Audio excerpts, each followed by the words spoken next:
I'm good to go. Ready to start recording? Yeah, that's fine. Let's do it. Okay, here we are. This is Dane Dormio, and I'm really looking forward to this conversation today. I'm here with Andrew Brown. Andrew has interviewed me a few times in the past, so today I get to turn the tables and put him on the hot seat. How are you doing, Andrew? Doing all right, James. How are you? I'm excellent. So Andrew has 15 years of experience in a variety of internal and external martial arts styles, including a black belt in karate and 15 years worth of experience in Tai Chi. I'm sure he'll tell us more about that. He also has a BS in electrical engineering and 10 years of professional experience in that field. And the reason that we're talking today, the main reason, is he is currently undergoing the Martial Energetics Apprentice Instructor program. And I'm really pleased to be undergoing that journey with him and to have him as a friend and colleague. So thanks a lot for being here. And tell us what's really alive for you right now. Well, thanks for the kind words. I'm setting up some World Tai Chi Day and a martial arts conference right now. Those are the biggest martial arts things going on. And I don't have my black belt yet. I'm training right now for my black. I'm doing my black belt test in August, so that's scheduled. Great. So yeah, World Tai Chi Day is something we can definitely talk more about. What's the martial arts conference? Oh, the martial arts seminar with Nick Osispak. We're going to be going over. He's going to be running a Tai Chi class, and we're going to train and see how to use Tai Chi as a martial art, not just as a healing art. So that's what he's bringing to the table. Yeah, that's a really exciting thing that's coming up too. That is a workshop in San Diego in later this year. What's the date? June 10th and 11th.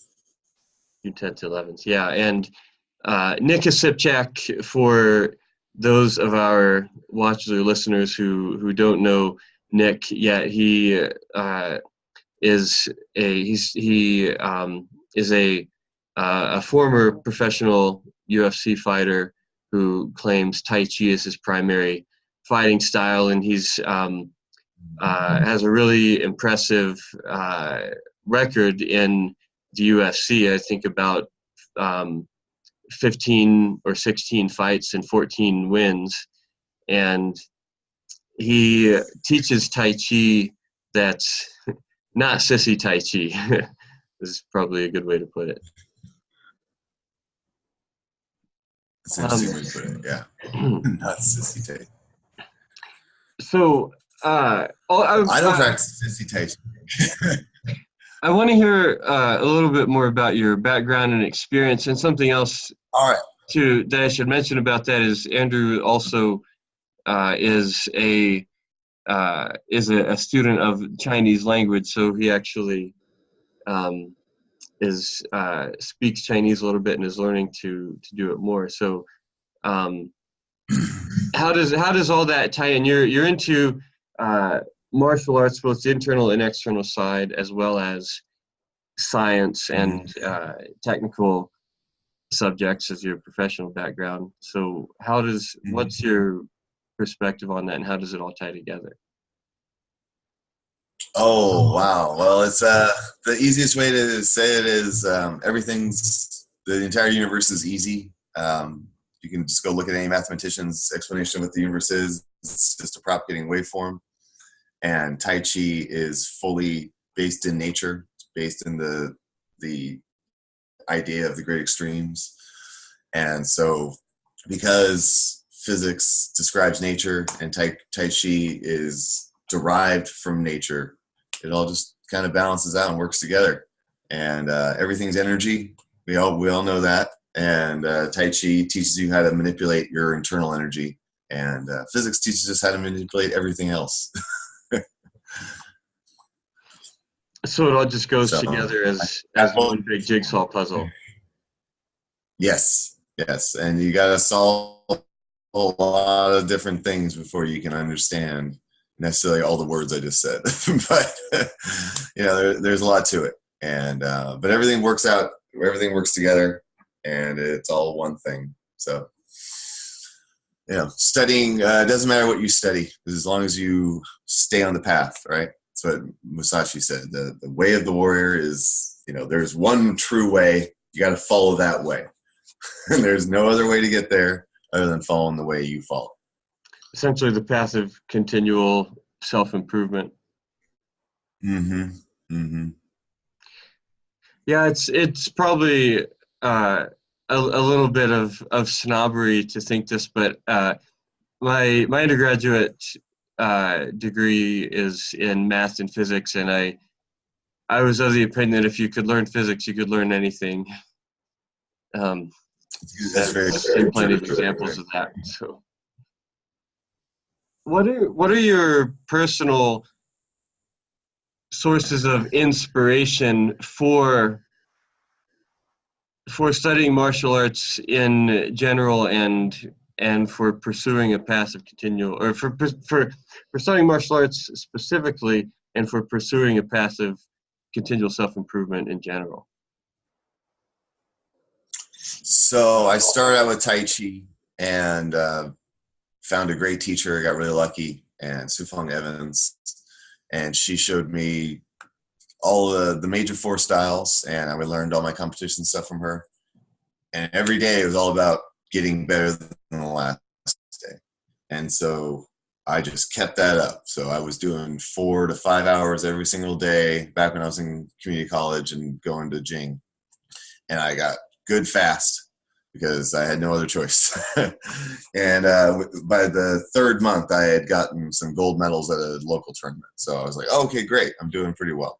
And I worked really hard, and every day it was just you go to train. There's no other option. So you go exercise, to do your basics, and you go get sweaty. And then eventually, 14 years later, I find myself teaching, because that's the only place left to go once you've been a student for a few years. I'd say 3 years minimum before you should start teaching. But once you start teaching, everything opens up to you, because you're reviewing all those basics again, and now they only get better. And that's and as long as your basics are getting better, you're getting better in martial arts. So I just focus on my basics. I focus on my physical capability. I'm always just trying to improve. What was it that prompted you to seek out Tai Chi classes in the beginning? So my very first introduction to martial arts was, learning martial arts was like a local kung fu school, White Dragon Martial Arts. And I learned a little bit of Choi Lai Foot and very, very, very little Tai Chi. I was 10, so I didn't understand anything that was going on. So I kept that in the back of my head after I quit. And when I got back into martial arts in high school, my friend was doing Taekwondo, and I'm like, okay, well, that looks fine. It's fun, but that's not really what I want. And so we would fight and we'd practice. And I started reading, and I was trying to research and figure out what's a good martial art, or what should I bother researching and reading. And I kept coming back to Tai Chi. It came up multiple times during my research. And then I started looking at Tai Chi directly, and I started watching videos online, and then I was reading all these crazy stories. You've read these stories probably about the old Tai Chi masters, the legends. Zhang San Feng. Geez, the legends about that guy. It's as close to Superman as you can get. But the things that they claimed weren't absolutely insane. They were just like, no, I've met humans that can do what the legends were talking about. So I'm like, well, maybe they're not just legends. So it's been a pretty cool journey just finding all that stuff out. But Tai Chi is definitely something that's it's almost supernatural. It allows us to be that are a little bit above what most people can do because they don't practice Tai Chi. Whenever someone gives me a compliment, I'm always like, well, I practice Tai Chi. So. Well, yeah, I've long taught the analogy or metaphor of superpowers is really apt, and for me what that means is there's in anything that human beings can do, they can do, some human beings at least can do it that well enough or to such an extent of proficiency and prowess that that would seem impossible to anybody else who doesn't have that ability, and we all in which a simple way of saying it is that human ability is the limits of human ability are inherently unknowable, and you could put an upper bound on human ability. Like you could say it's not possible for a human to jump from the surface of the earth and land on the moon, but you can't put a least upper bound on it. You can't say what is the absolute highest a human being can jump with certainty, and have it be a least upper bound in the mathematical sense. Because however high somebody jumps, it's still within the realm of human possibility for somebody somewhere sometime to jump higher by some amount. And from a personal perspective, you can't know how far you can progress with something, and any limits you place on your own advancement are self-imposed. So I teach Tai Chi as a way of activating your superpowers. That's the term I use, because it's essentially the study of mastery itself and continual self-improvement, and how do you do anything that a human being can do as well as a human being can do it. That's what superpowers mean to me. No, that's a great one. I've met so many people that have talents far beyond my current talents, so I know that there's always room to grow. There's no such thing as you're done. You just keep going until you die. You just get better and better and better until you can't get better anymore, and then you have to go. How does the internal and external martial arts fit together for you? Because you also pursue that aspect of the path concurrently. So what's the relationship between internal and external for you?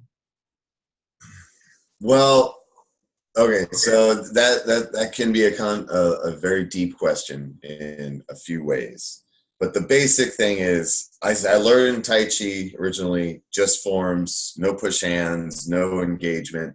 It was just, you're just doing forms, you're just practicing skill, and you're just showing off how good you can be at performing Tai Chi forms.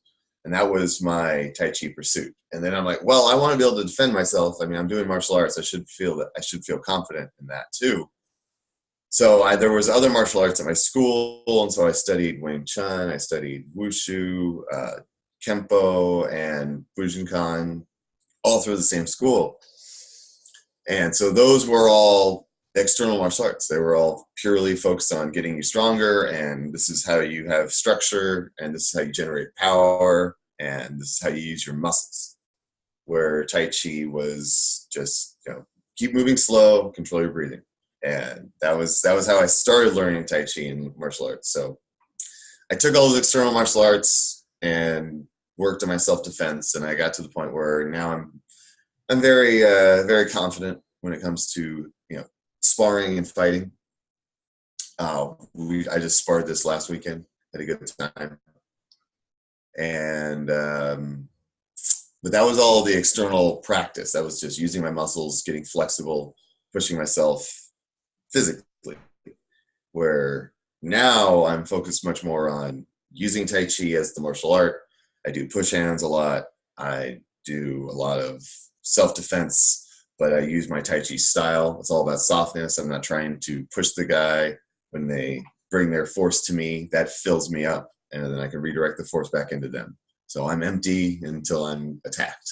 That's kind of my mentality now, where in the past, it's like, oh, I'm really strong, I'm really fit, and if someone gets uppity, I can throw a really hard kick, I can punch them really hard because I have the strength. But now it's much more like I have to receive the power before I can use any power. So that's the big switch on external versus internal. Like external, you always have the power because your muscles are good and your flexibility is there. But internal, you got nothing until something comes into you, until that punch is almost touching you, and then it pushes on you a little bit, and then you can bounce it right back at them.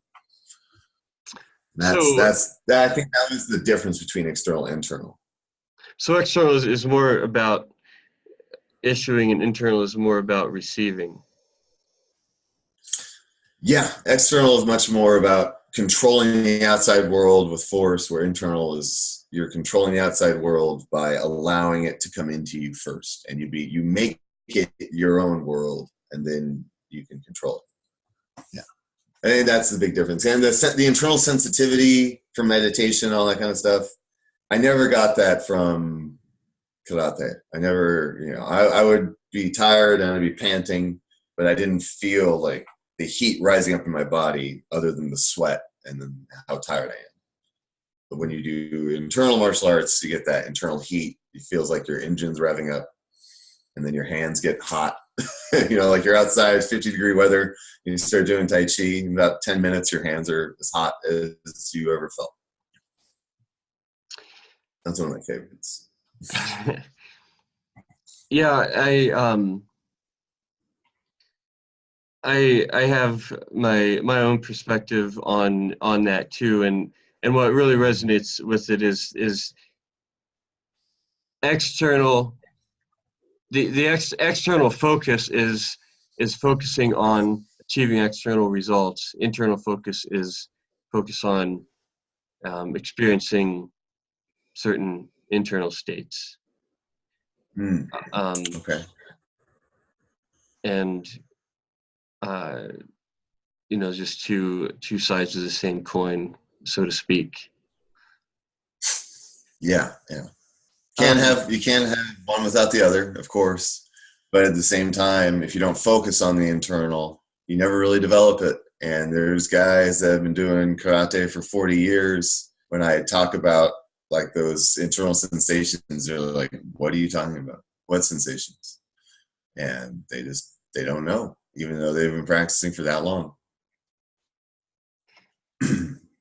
So this idea of continual self-improvement relates to a concept that I think about a lot, which is global transformation. Well, personal and global transformation, the transformation of evolution of the self as it relates with the evolution of the collective, and this sort of evolutionary phase change we're going through as a species right now. I'm curious what your thoughts about that totality are. Well, one of the things I've discovered in my life is that evolution is not separate. It's not like humans are evolving separately from rats, and humans are not evolving separately from plants. So we're all evolving at the same rate because we're all in this together. So every single thing you see is always the most up-to-date version of that thing. So evolution is just about the change. It's the change over time. And everything changes over time because that's the only rule there is to the universe. So as we get that kind of information out there and let people realize that it's kind of like everything works together, everything works as one entity. And by understanding that everything works as one entity, we're all bound in this together. This is all a team effort. This is no longer just me versus you. This is me and you working towards the future. Whatever the future is, that's what we're going for. And Tai Chi is, that's kind of how I found out that it all comes together, is through Tai Chi. I understood evolution, I understood biology, I got it, but I didn't understand maybe all of the implications until I put it together when I was like 33. Well, over the last 3 years, I've been putting that stuff together and melding all the martial arts and the science. And yeah, global transformation. I've heard this term a few times. I don't know if you can call of course, the whole world's transforming all the time because that's evolution. But the idea that if we get enough people to realize that, you know, we're all together in this, then we'll get this enlightenment explosion. That's kind of what we're going for. You get like you want to get over the crest, and then all these people just start hitting it and finding that thing, and then finding internal peace, and then they're no longer wanting to hurt anyone. They're just wanting to be peaceful and be happy. And I want to help people find peace and happiness. That's for sure. So I'm just going to keep trying to do that the best I know how, and that's. I love that enlightenment explosion. Yeah, it relates to the idea of a critical mass. That's what I'm angling towards, participating in some way to bring about, or at least just witnessing that phase shift of the state of humanity. It sounds like what you're talking about is along the lines of a paradigm shift from win-lose, zero-sum existence to win-win, positive-sum existence in a global, even universal sense. Yes. Arrival if you've seen the movie Arrival, they have a great scene where the aliens are trying to ask questions, and they have to do it through dreams, and they have to do it through these visions. And they spark future memories in Amy Adams, the main character. And one of the things she sees is her daughter asking her a weird question about, like, what is it where we both win? What's the scientific term for that? And it was a great thing, because they gave her this little idea, like, all we want to do is be friends with you. The aliens were just trying to find peace with humanity, and they were saying, no, we don't want to do this, we want to do this. And that's tough to get a lot of people to understand. It's like, hey, I'm not trying to do this, I'm just trying to do this. So. Yeah, I listen to a lot of thinkers and speakers who are working to steer humanity in this direction. Is a term that I've come across that is, I think, really captures it, is the idea of being omniconsiderate of the well-being of all life, all sentient beings, the entire ecosystem. Yeah. And that's what Tai Chi represents for you. That's one of the things. That's one of the many things. The many, what is it? The infinite-sided jewel, the infinite faceted jewel that is Tai Chi. Yeah. Yeah. Yeah. There's always something more to get from studying internal styles. You know, it's like studying the self. There's no psychologist who ever studied the self that got to the bottom. They just kept going. You could just keep going deep into yourself and trying to understand yourself. And then you can keep going deep into everything external and trying to understand that. And you'll never find the end of knowledge.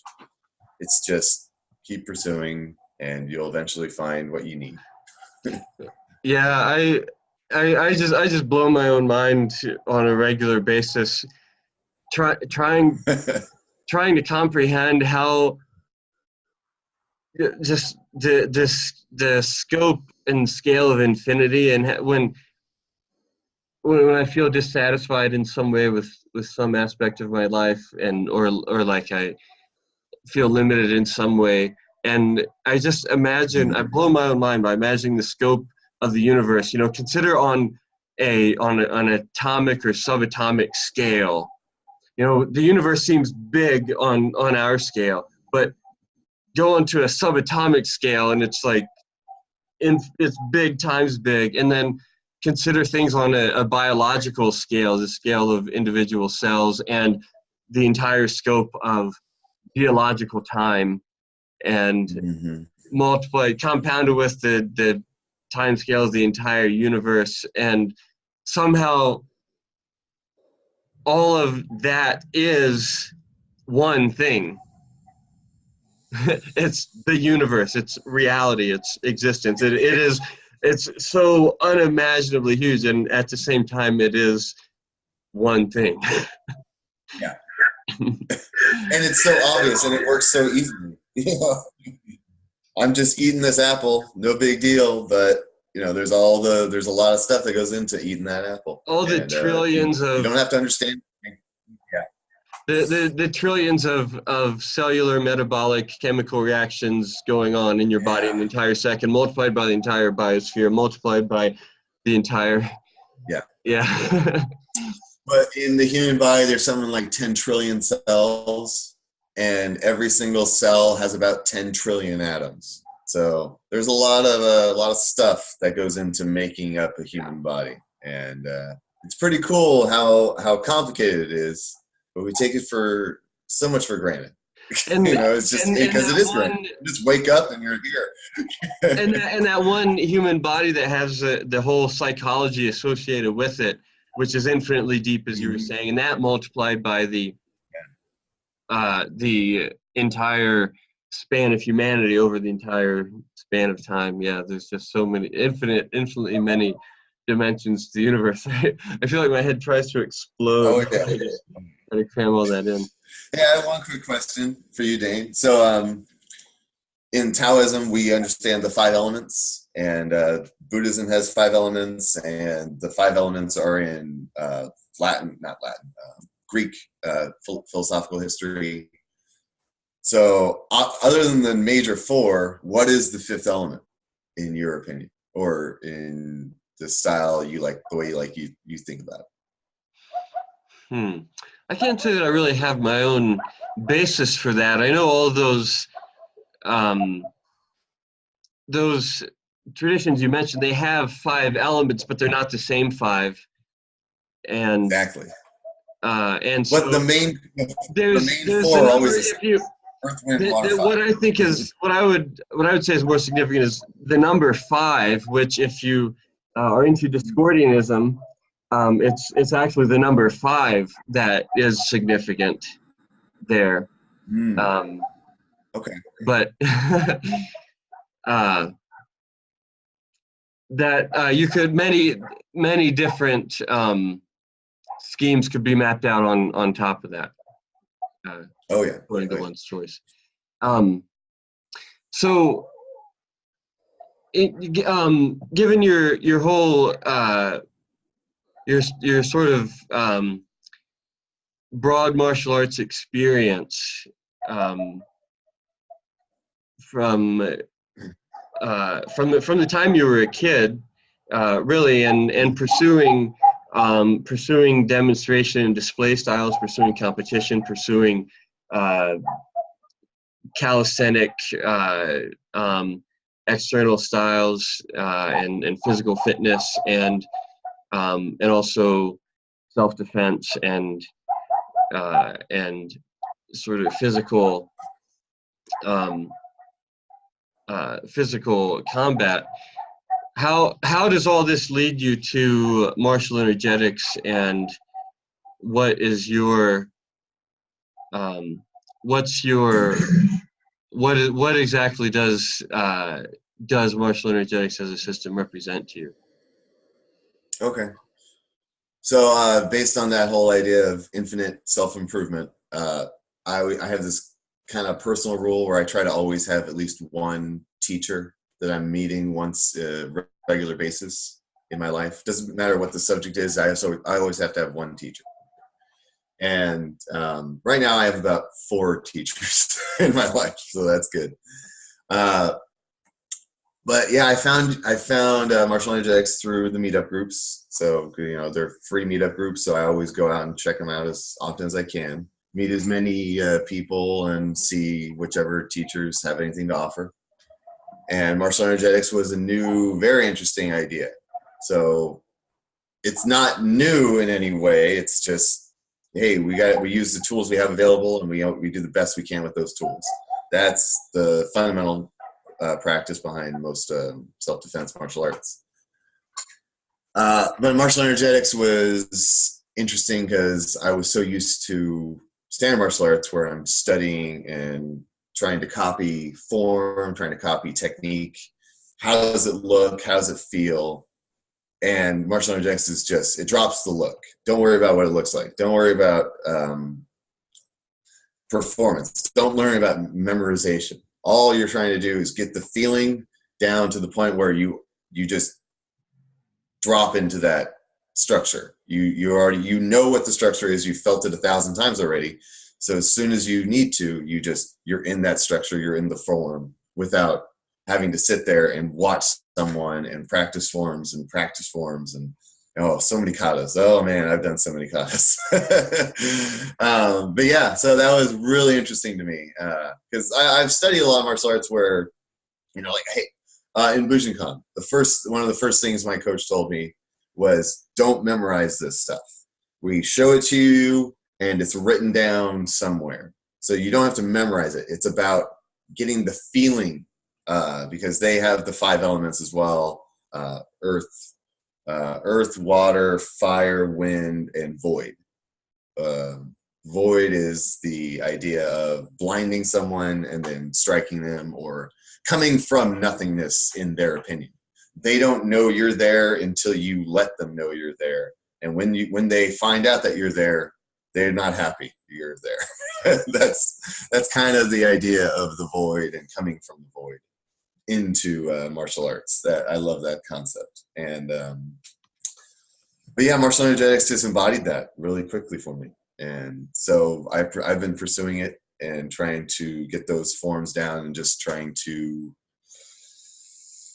instead of, I really liked the RST training. The reaction simulation training stuff was great because it's all about just reaction. Just go, don't think, just do. And that is spontaneity training that a lot of martial arts lack, to say the least. I've only received that kind of spontaneity training from 2 different teachers of my whole life. The rest were much more spontaneous, as in, just do what you know. You already know these skills, just use them. But it's when to use them, when they're appropriate, that kind of stuff.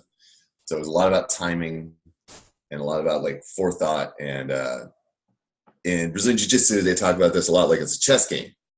And you're like plotting out how you're going to get to the final submission. And you kind of, wherever you are, you have to see a pathway to the submission. And if you can't see a pathway, then you have to just kind of sit there and defend until you do. And so that I love that kind of idea. It's not premeditated. You're not just thinking way ahead, right? Predict what your opponent's going to do. You blend with what they're doing and you make it work for you. I'm glad to hear you say that, because it sounds like you're what's really significant for you is the quality of spontaneity, which is actually it's a really central part of my whole approach to learning and to teaching, and a very well martial energetics is a principle-based system, and the 6 qualities are some of the central principles, and spontaneity is one of those 6 qualities. So there are other principles that are equally significant in martial energetics, but spontaneity, in my opinion, it's good to hear you kind of corroborate this, is something that is lacking in the vast majority of martial arts. It's by far the exception rather than the rule in all kinds of martial arts, internal, external, self-defense based and competition based and display based. There's a in pretty much all traditional styles, there's a drought, in my opinion, of spontaneity and actual hands-on application, actually hands-on training. So that's what I consider to be the thing that's really unique and the real strength of martial energetics is that it doesn't involve memorization or duplication. And so it's good to hear that that was a big draw for you, because that's like the missing that's the missing element, the fifth element in just a lot of most martial arts. And you're someone who has a broad experience a lot of different styles, so you can say that with confidence. And you also mentioned earlier in a different context that the path of continual self-improvement, it just naturally progresses from learning to teaching, and that's also something that's a way that martial energetics differs from traditional martial arts styles by and large, because the exception, the rule is that you study for X number of years or whatever, and then you're deemed fit to teach by somebody. And whereas in martial energetics, teaching is part of the learning process from as early as possible. So the saying I use, or the phrase, is teach what you know, because that's, there's whatever it is that you know and can share, you're doing a service to yourself and to whoever you're sharing it with. So the program that you're in is actually a apprentice instructor program. So what are your what perspectives on teaching have you gained through the process?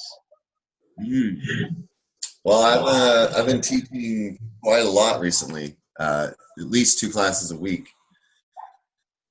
And I think the most important thing that everyone needs is just the basics. And I love teaching my basics class because I usually get new students, and then by the end of 1 hour, I've taught them how to breathe, how to meditate, how to warm up, how to move all their joints properly. And there's all these things that these people, most of the students that come in, they've never done anything that even like this. Even though this is all well within pretty much everyone's ability, it's just, wow, I've never tried just to do that. Like, just walk slowly. All I want you to do is walk slowly and not lose your balance. That's all I want you to do. And people have a hard time just doing that. Yeah, when you have to feel every millimeter of a whole step, people start to get wobbly and they start to shake because they're like, I can't, what? No, you just go. No, it's like, no, slow down. Control. 100% control. And I love that. I love seeing the look in someone's eyes when they realized how to walk slowly and without losing their balance. And they can keep their head level while they walk around the whole room. Because bouncing up and down, that's what makes you tired. As long as you stay at the same level, you can go for a long time as long as you stay at the same level. Yeah. Energy conservation. So, so it sounds like you're saying that introducing spontaneity into the teaching approach, and also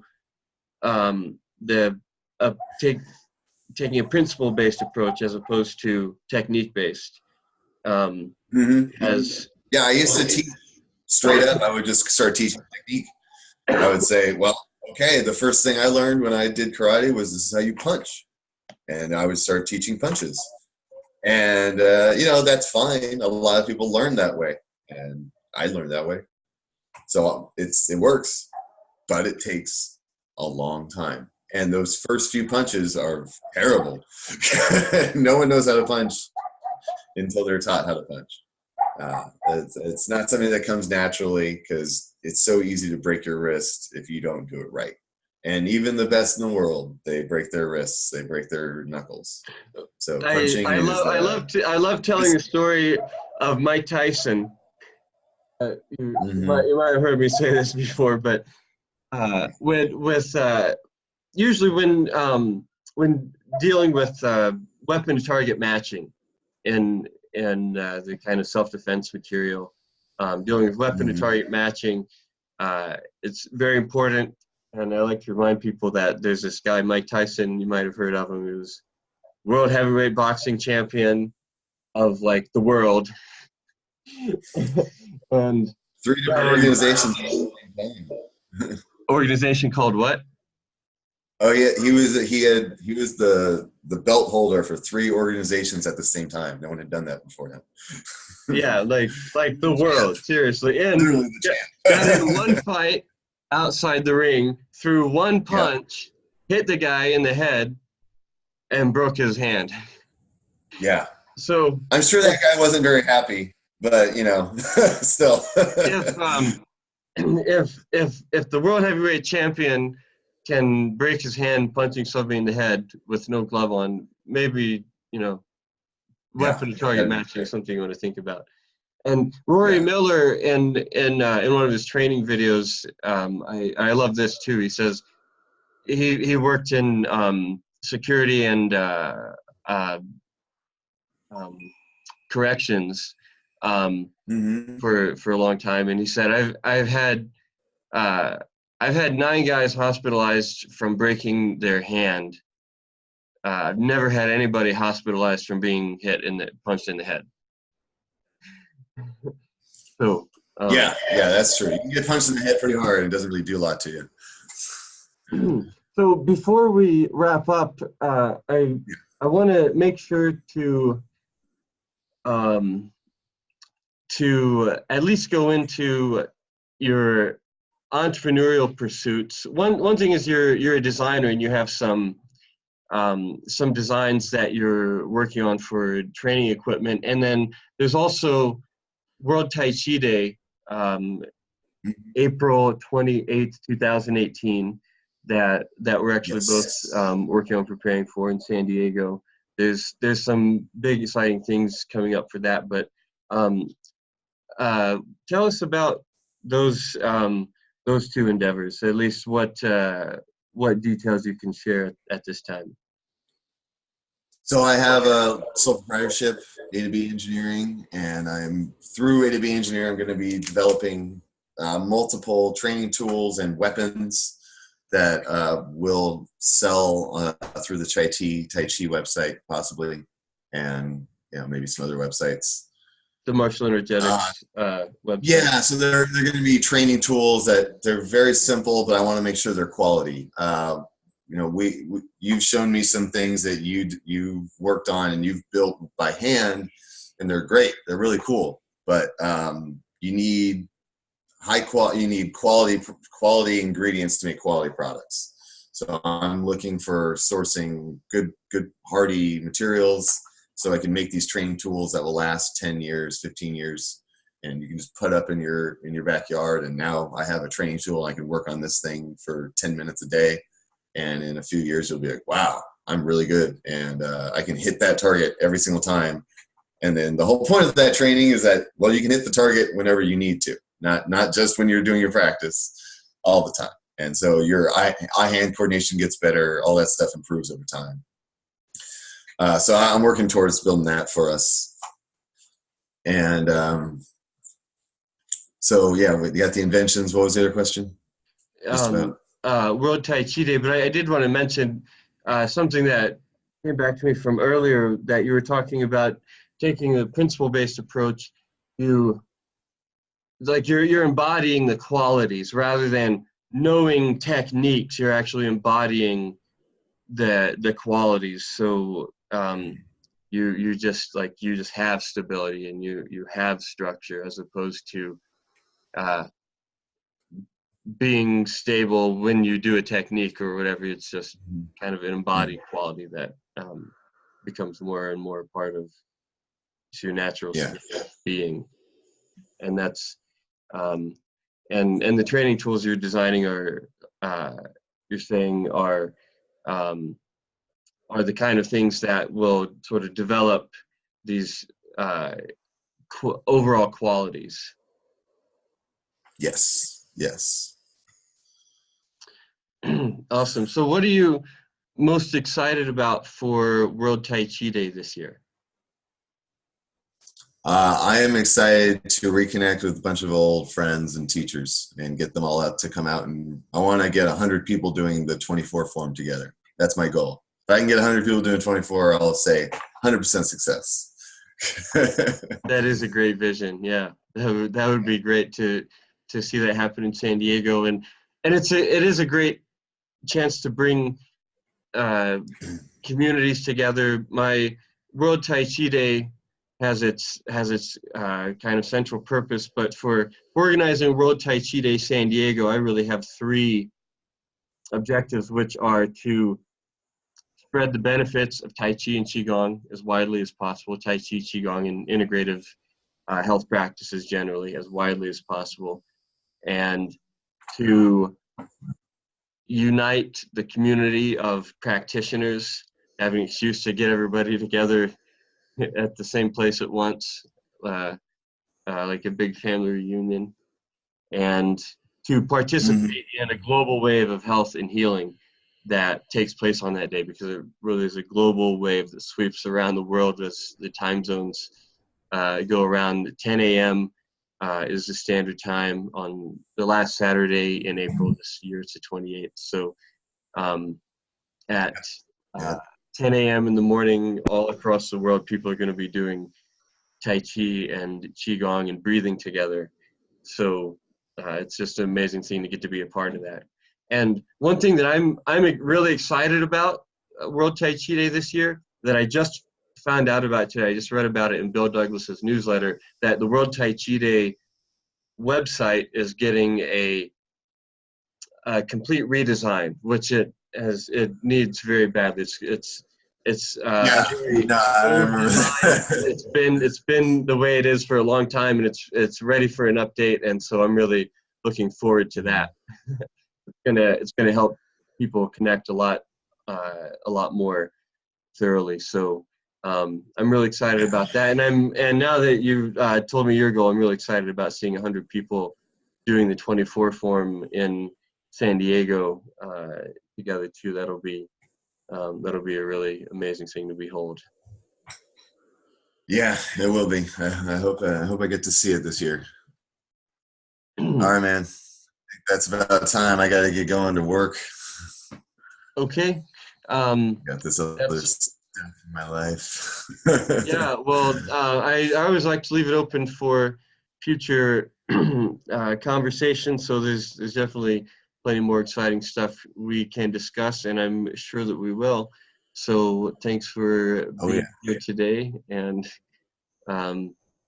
good luck. Have fun. I'll look forward to talking with you soon. Well, hey, man, thank you for having me. That was good conversation.